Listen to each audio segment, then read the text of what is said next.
Hi, my name is Rod Hess, and I have the privilege of introducing the man that you're going to see shortly in this video. His name is Kevin Abraham. He's a good friend and a colleague of mine. I've known him for 30 years. And Kevin, like everyone else, has a story to tell about his life and what he's done in life. And he also will leave a legacy someday, just like we all will, for our loved ones and perhaps even beyond that, to mankind. I believe Kevin does have something that will benefit mankind. But first, let me tell you his story. He received his primary and secondary education at St. Anselm School in Swissville, PA, from the St. Elizabeth Seton Sisters of Charity of Seton Hill, Greensburg, PA. He then graduated from Duquesne University in Pittsburgh with a master's degree in existential phenomenology psychology. In order to support his family, he worked for many years in sales, including serving as senior sales executive for the Xerox Corporation. He was the owner of several small businesses and the CEO of his own corporation. A television program about Mother Teresa of Calcutta changed his life forever, awakening him from what he called a spiritual sleep.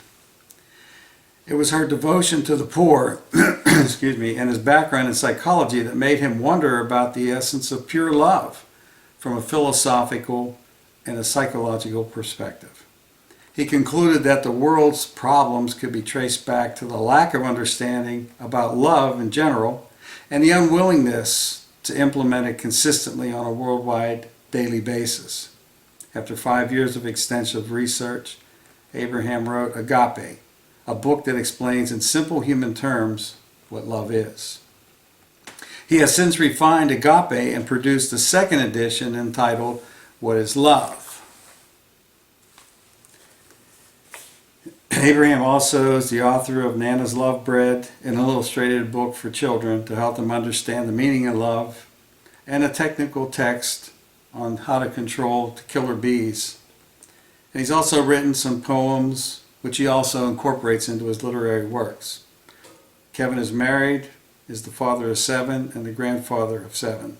He lives with his wife Gemma in Wexford, Pennsylvania. That's Kevin's story.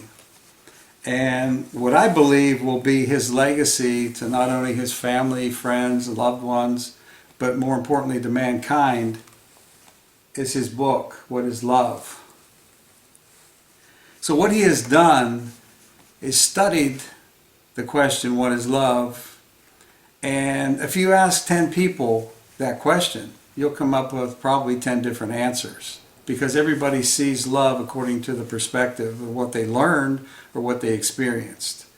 So Kevin created a model to understand what true love is, and he came up with certain ingredients that go into this formula about what love is. And if one of the ingredients is missing, then you don't have love. You have something like control, manipulation, insecurity, which leads to dysfunction under the guise of, quote, love.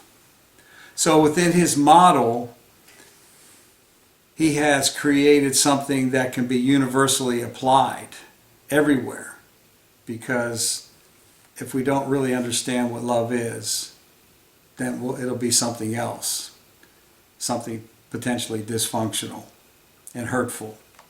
So as we ask the question now, what is love?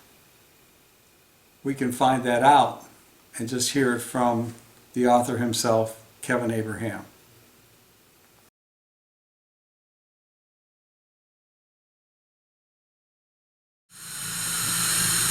Thank you for inviting me here today, Rod. I appreciate the opportunity to explain my book and some of the parts of it to the people watching this video. I also want you to know that right now you'll notice that I have a couple of tubes up my nose, and that's oxygen. I'm breathing oxygen about 24/7 because I was diagnosed with a terminal illness called idiopathic pulmonary fibrosis. No cure for it.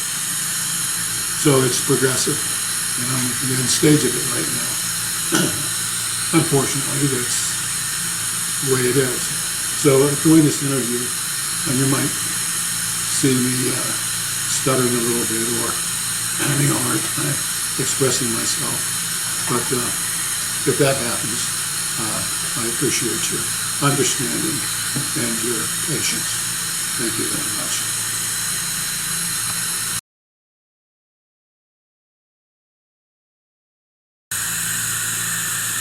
Okay, Kevin, can you tell us why you wrote a book about love? Yeah, it's an interesting story. I was watching television one day, and I thought I was seeing a travelogue. It turns out that it was these two women were in India, on the street, pulling old people out of the gutter. And this one particular old man was pulled out by this old lady and her friend. They cleaned him up, and they put new clothing on him and fed him. And she was holding him in her arm, laying there on the sidewalk, sitting there with him. And he looked up at her, he gave her a big smile, turned his head into her chest, and he died. She looked up into the camera, the guy who was taking this picture, this photograph, this cameraman. She said, "He's passed, he's gone." And he froze the picture. When I looked in that lady's eyes, I saw something that I couldn't believe. I swear I saw Christ looking back at me. Tears were coming down my own eyes. I was so moved by this. I couldn't understand why I was being so moved by what became the most incredible type of love that I've ever seen. And so I thought at that point, because of my background in philosophy and psychology, that I always asked the question to myself, well, what is the very essence of love? You know, we hear it thrown around a lot, but I like to want it at that time to pin it down. You know, we've heard St. Paul Tarsus say, love is patient, love is kind, love is not boastful, etc. This is all true, but it really doesn't tell us what the very essence of love is itself. And so I decided to write a book, research. And after 5 years, I came up with what I thought was a reasonable explanation. Okay. In your book, you give a definition of love. Can you share that definition with us? Sure. Love's a unitary phenomenon. It takes the form of being, creating through its own unified essence. The freedom to exist, stay alive, the freedom to be joyful and happy, and the freedom to act on one's possibilities through one's potentiality. Okay. Some of the words you use in your definition may be unfamiliar to some of us. Words like phenomenon, unitary, being, and essence in your definition. So can you tell us more about what you mean by those terms? Yeah, essence is simply what something is, what something's made of, what its basic foundation is, the stuff that goes into making something what it is. And phenomenon simply means an event. Something is real, something that exists, and something that's concrete. Unitary means that everything is together, everything is united. You put ingredients together like flour, sugar, salt, and water, and yeast, or oil to make bread. So that's a unified reality. That's what I mean by unitary. And that's about it. Okay. So by your definition, what is the essence of love? Well, the very essence of love is this. Awareness is the first ingredient that goes into making love what it is. All right, you have to be aware of the loved object, so to speak. So one of the ingredients is awareness. Now, I might want to point out to you at this point that when you ask me the definition of some of those words, there's one word that comes out that I didn't define yet. It's called being. And I said love takes the form of being in my definition, right? As a unitary phenomenon. But the word being means existence. It also has another meaning. It means a state of existence, the very state of existence. And love takes that form of being. For example, right now you're being attentive and you're being aware of who I am. So that takes the form of being. And you can say, well, I'm being happy, or I'm being sad, or I'm being here. Or in your imagination, you might be on ski slopes. You're being there. So, but love takes that particular form of being. It exists, and it exists in a particular state of our own self. Now, the second most important thing is, after you're aware, you have to have an intention. If you see somebody that's in need in some particular way, or you want to love them, you have to intend to do something. You can sit there and not do anything. You can watch them, or you can be indifferent to them. But what is your intention? Do you want to help them, or do you not want to help them? So intention becomes a part of that characteristic or ingredient that makes all what it is. So at that point, do I desire to help them? Desire means I want to do it. It's a cognitive process. It says, okay, I want to help them. Okay? And then at that point, there's a willingness to help. At that point, you've decided on your own, I'm going to help this person. There's a willingness there, which means it's kind of a commitment. You're even willing to sacrifice if necessary. So that means that you have to take action. Now you're in the process of taking action, right? So by action means it's a movement. And already now you've gone forth with the idea and your action will actually help the person. So in order to do that, you have to find out what the person really needs. So there's a certain amount of, you have to talk to the person. They have to communicate with you, okay? Which means that you have to become close enough to that person. And this means that you have to, intimacy means, that's the next ingredient, so to speak. You become intimate means that you get close enough to that person to understand what that person's needs are. And in that understanding, understanding is a cognitive process of analyzing those needs. That becomes an aspect of your being. So that means now, are you committed? So at that point now, you're becoming committed.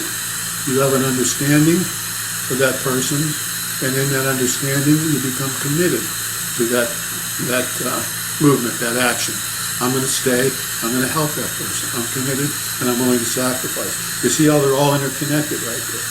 The next one is devoted. Devotion means stand by until the job is completed, until you actually fulfill this act of love. So it's like a sentry on duty. He loves his on duty, or she's on duty, and she isn't. That's a form of action. But he will move at a moment's notice. So devotion is one of its characteristics. Also, you have to be patient. Patience is another ingredient. Sometimes people get confused. They don't understand. It requires a little understanding on your part. And so you have to be patient with a person. Now there's feelings that go into all this. It's an emotional event, loving. The old adage is, you often heard it, love is just an emotion. Well, love is more than an emotion, okay? As you can see, all these other ingredients that go into making love, besides emotion. But emotion is a feeling, a certain amount of passion that you have for a person, all right? And this means that when you're passionate with a person, there's a certain degree of emotion you have with them. So now at this point, you have to say to yourself, in your action, in your devotion, in your passion, what is it I can do to help this person? How am I going to go about it? Well, now you have to use your imagination. Your imagination means that you have to come up with some kind of a creative way to help that person. What is it that I can do to help meet this person's needs? So, so now what you have at your disposal is all your personal, positive attributes. And that is where goodness comes in. When we say that goodness is a part of who you are, it means that all your positive attributes, everything that you have and possess mentally, all your talents go into that whole thing that you need to do to meet this person's needs. Now you have freedom. You have the freedom and you're unrestricted, which means that in that freedom you have brought about the whole idea of being able to do it. If you're chained against a wall, you're restricted and you don't have any freedom either. So the final component is when all these ingredients are together, all acting at the same time, all interacting at the same time, at that moment, love comes into existence. You're in a state of loving. And they all have to be present. And what you're doing at this point is you're promoting a person's freedom to live, his freedom to exist, the freedom to be happy and joyful, and the freedom to act on their possibilities to their own potentiality. Okay, everyone has the potential. And in that potential, you have possibilities. And whatever you're loving someone, you are actually contributing to that person's staying alive. You're contributing to that person's joyfulness. And you're contributing to that person's possibilities by the acting on their potentiality. So when you say that when all these ingredients come into existence, then love really exists. So can you explain that a little bit? Yeah, think of a baker making a loaf of bread. He has certain ingredients that go into making the bread. Flour, sugar, salt, yeast, oil, water. I mentioned earlier in the review. But when each of these ingredients have their own distinct identity. Flour's not water, oil's not water. But when you put all these ingredients together, you're unifying. That's what I mean by it being a unitary phenomenon in terms of its essence. So to say the essence of a loaf of bread is flour, sugar, salt, and yeast combined, solidified, baked, and now you have, the essence of the bread is all those ingredients that make it what it is. The flour is not in the bread, the flour is the bread, and the sugar is the bread, all acting at the same time. Now, if you take love and you look at it that way, all these ingredients of love are all together, like the loaf of bread, acting at the same time, and when they are all together, acting at the same time, you have a whole new phenomenon, love itself, and they all must be present. You take the flour out of bread, it's not bread anymore. You take commitment, devotion, and willingness to sacrifice for goodness out of love, it no longer is love. They all must be present. Now when all those things are acting forward, just take the loaf of bread, the purpose of the bread is to feed, it's a food. Well, the purpose of the love is to promote a person's freedom to exist, their freedom to be healthy and happy, and their freedom to act on their possibilities and their own potentiality. So whatever your potential is, you have that possibility to act on that potential. You want to be, let's say, you want to be a professor at college. Well, you have the potential to be a professor because you have a good education, undergraduate work, and so you act on it and remove any restrictions. And I prevent that. Someone along the line might help you do that. And that's an act of love. You mentioned in your book that bonding plays a role in love. Can you tell us what you mean by that? Yeah, that's an interesting phenomenon. It's a mysterious one, but incredible gift. We human beings are social creatures. And when you love someone, especially when you fall in love with someone, you bond with that individual. Bonding means coming together and becoming one. Hydrogen and oxygen comes together and produces a molecule of water, H2O. When people love, there's an act of love that occurs. There's a bond that exists between you and the person you love, vice versa. In other words, some very part of that person's very being is taken up by you through memory. Memory is the key component of that bonding experience. So when you do love somebody, when you are in act of loving, then you bond with that person. Sometimes the bonding is a good bond. There are times in life when people have a bond that's not so good. Yeah. So love is not always positive. Bonding is not always positive. Love is always positive. But bonding is not always positive. It can be a bad thing as well. Okay, I notice in your book you state that we love in degrees. What do you mean by that? We also love in degrees. You know, our love is not absolute. God's love is absolute. He loves 24/7. His love can't get any better. It's absolute. Our love, we love in degrees, I mean. Our love, we're not always 100% committed or 100% devoted at times, depending on the circumstance. Let's say, for example, I'm walking down the street, someone stops me, I'm late for a meeting, and says, hey, can you tell me how to get over to Fifth Avenue? Now, I could just blow the person off and say, I'm sorry, I can't help you, and walk. That's not love. Where I can stop now, sacrifice my time, ask the person, discourse, yeah, maybe I can help you. Go down 2 blocks, make a left, and that's Fifth Avenue. Well, the person says, I'm confused, I'm not in this now. Can you help me a little better?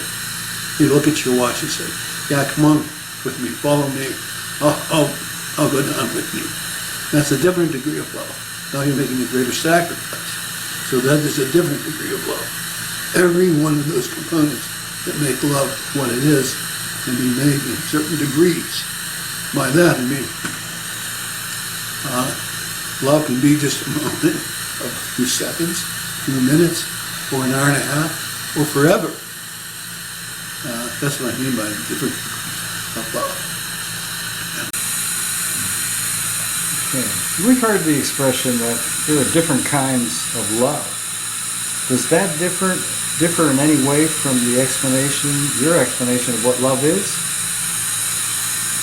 Well, there's no such thing as different kinds of love. Love is love. There's different ways of expressing love appropriately and in different degrees. For example, you've heard the expression brotherly love, motherly love. There's an expression we call there's 3 different types of love. Philo love, meaning brotherly love. Agape love, meaning godly love, absolute love. And eros, erotic love. I don't think it's love at all. But there is such a thing as an appropriate way to express love. Take for example water. I'm using an example. Water is H2O, but you have ice, you have steam, and you have a liquid. There are 3 different kinds of water, but they're all H2O. There's different ways of expressing love appropriately. For example, you would not express love to a little child like you would express to your wife in moments of intimacy, sexual intimacy. That's inappropriate. You wouldn't do it with your brother or your sister. You would express it, that same love, but expressed in a different way. Now they use that example as different types of love, but it's different means, my meaning of that is, it's just a different way of expressing love in a most appropriate manner. Okay? Now, remember we said earlier about the degree of love? Well, there's different degrees of love. And the difference between us and let's say God loves absolutely, agape love, because he loves 24/7. If he didn't, he couldn't be God, I don't think. But we don't. We don't always love 24/7. Just sometimes we don't love at all. And that's what I mean by that. Okay. You say happiness comes from being loved, but greater happiness comes from loving others. Can you explain that? Yeah. You know, you need to learn to love yourself too. And that's not inappropriate. Love yourself means recognizing the good person that you are. and a good person you have the potential to be. So it's important to know that. You can't love yourself. How can you love others? And that's the difference. I find that you get a greater sense of joy out of expressing love to others than receiving love. You experience joy when someone loves you and you know you're being loved. But from my experience, I receive a greater sense of joy and happiness when I'm in the service of others and helping someone else other than myself. So in loving others, what do you believe is the greatest act of love? The greatest act of love is to give up your life for your fellow human being. That's the greatest and most difficult act of love there is. The second most difficult act of love is to forgive someone who has hurt you or offended you, meaning that you have completely absolved them from that hurt. You remember it, but you completely absolve them from it. You don't hold a grudge against them anymore. Just let it go. Okay. So, with all the information you have about love, when we look at something like hate, is hate the opposite of love? No, hate is not the opposite of love. The opposite of love is indifference. The opposite of hate is also indifference. In fact, a lot of the characteristics that love has that makes it what it is, hate also has those characteristics, except one, very important one, is missing. In hate, what is missing is goodness, the positive attributes that you possess that can be put to the service of helping a person stay alive, be happy, and act on their possibilities and potentialities. But if you use your talents in an evil way, to hurt the other individual, to demote their freedom to be joyful and happy, to demote their freedom to stay alive or to act on their possibilities with their potentiality, that's hate, and that's not love. The opposite of love is indifference, and the opposite of hate is indifference. And unfortunately in this world, a lot of the people in our society and culture are just simply indifferent to others. You say in your book that the cruelest way to kill someone is to stop loving them. Do you believe that's really true? Sure. Take something as simple as a plant, for example. Don't water the plant, don't feed the plant, and what will happen to the plant? It dies. There was an experiment they did in England years ago where they fed little children bottles, but they didn't pick them up, they didn't cuddle them, they didn't hold them, they didn't kiss them, they didn't make them feel loved. And they died. It's called failure to thrive syndrome. And they know this for a fact, that if you don't love someone, eventually they will die. And when it comes to adults, they either stop loving someone else, and they feel that they're not being loved. They feel that they're not worthy of it. They feel useless. They go into a state of depression. And after a while, they start looking at themselves as something lost. I'm not loved. I'm not worthy. And what do? They commit suicide. It happens every day, unfortunately, among too many of our young children. You also bring up the notion of justice and mercy and how they are associated with love. Can you explain that? Yeah. Let's say, for example, you went and stole something from somebody, and you were arrested for it, you're taken before a judge, and the judge says, you're found guilty based on the evidence that you stole this from this person. I'm sentencing you to 2 years in jail and a fine. Now that's justice in a sense, right? Let's say, in the same token, same thing happens. You go before the judge, and the judge says to you, why did you do this? You tell the judge, I'm really not a thief. My children were hungry.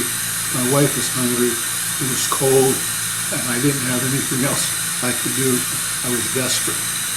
And I went in and robbed somebody for the money so I could buy food for them.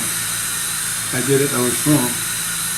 Well, the judge says, justice prevails. I still have to sentence you because you broke the law. But I'm going to show some leniency here under the circumstances. Instead of giving you a year in prison, I'm going to give you 6 months. Okay? And in that 6 months, you're going to have to go to jail. And I'm being merciful. That's an example of a judge being merciful. So that's an act of love, mercy. When you deserve something and the person who has the right to claim it shows mercy and withholds the claim, that's an act of love. That's also mercy. So mercy and love go hand in hand in that regard. So what do you mean when you say that the condition of the world will tell us how much we are truly loving our fellow human beings?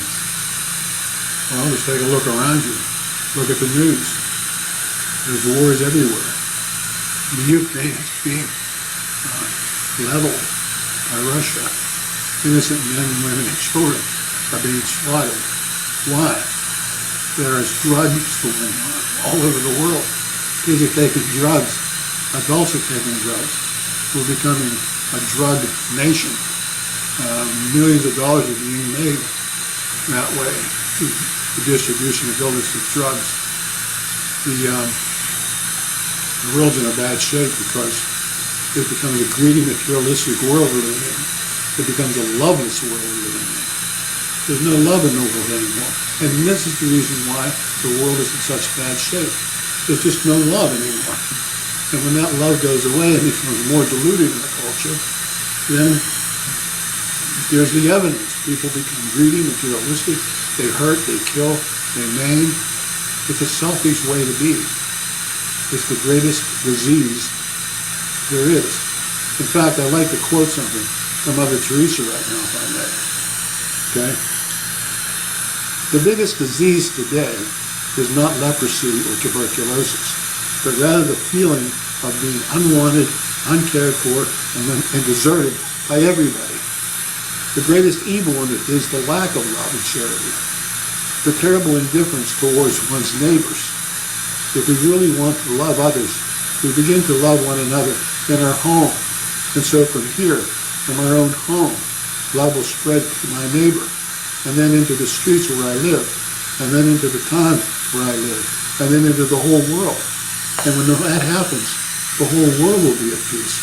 But nobody wants to do that. Everybody's looking out for number one, themselves. And in doing that, people are paying a price for it. Now I might mention there's exceptions. I'm not saying that everyone's doing this. Thousands and thousands of people are loving others. And it shows. There's peace in their family. There's peace in their surroundings. They're more peaceful. Some countries are more at peace than others. When there is no love in our culture, when that love is taken out and diluted, it has a profound adverse effect, and we see it every day. It seems so simplistic, but all we need to do is just simply love one another. As Mother Teresa said, the greatest pandemic is the lack of love, not tuberculosis or leprosy, but the other diseases. She was a very wise woman. She was a very honest woman, very saving woman.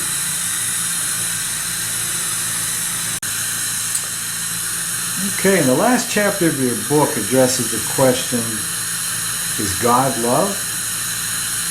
Can you explain why this chapter is in your book? Well, you've often heard the expression, God is love. I want to know what that means. Well, you either believe in God or you don't. Some people believe there's a supernatural being that loved the universe into existence. We call that God.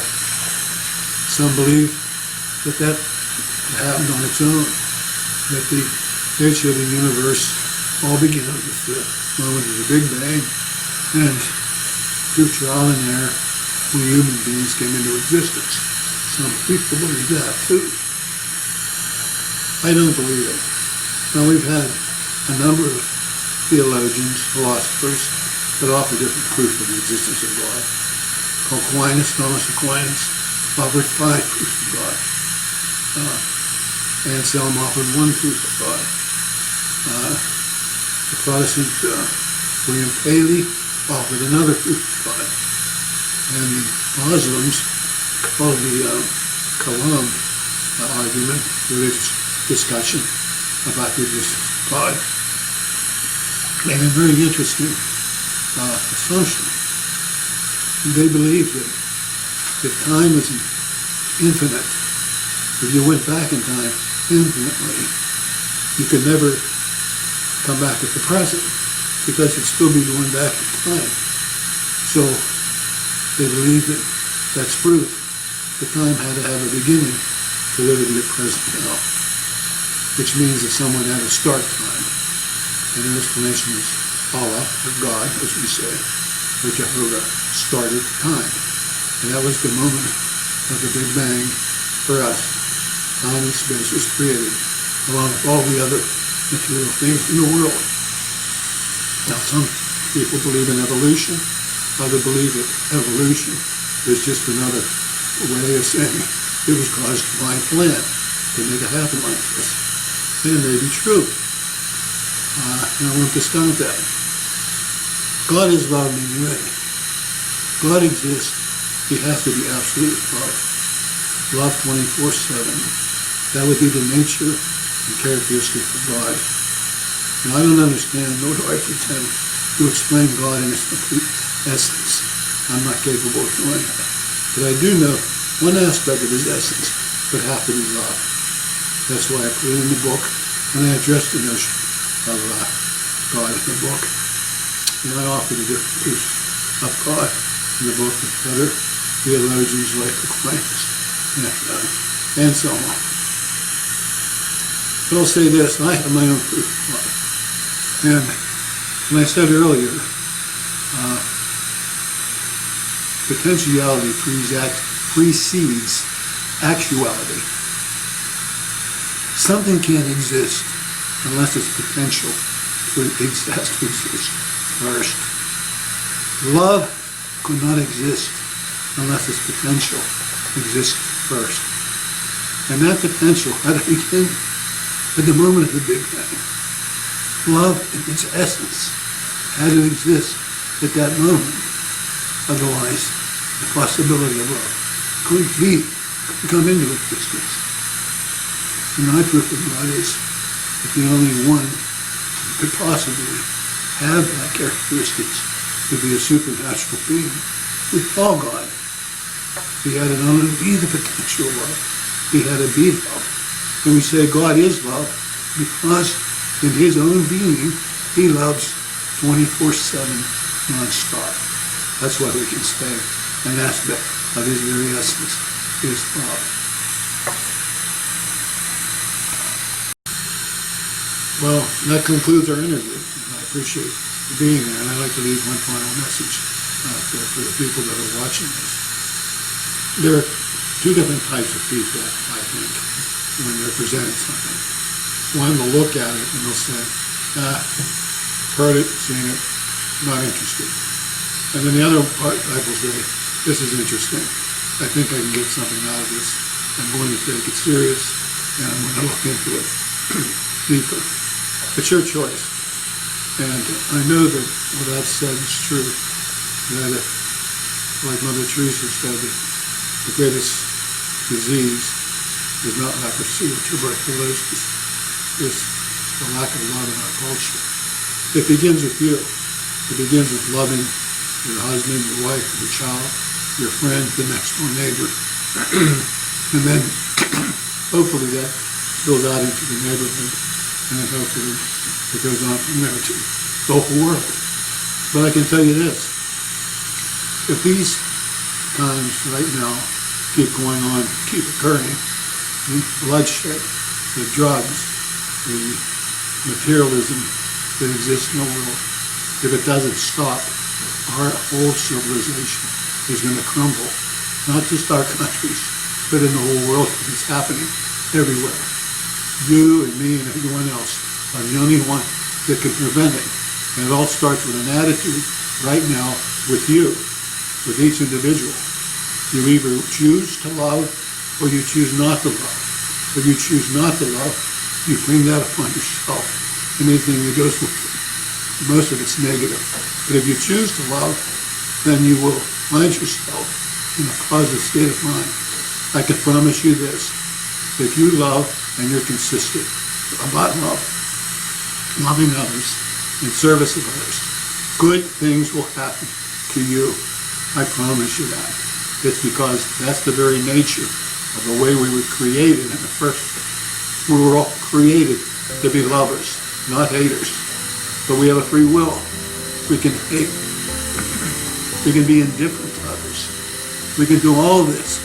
And if we do all this without love, then we will suffer. We will suffer. We will suffer tremendously. So the final message is simply love one another.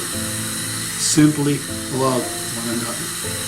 Simply love.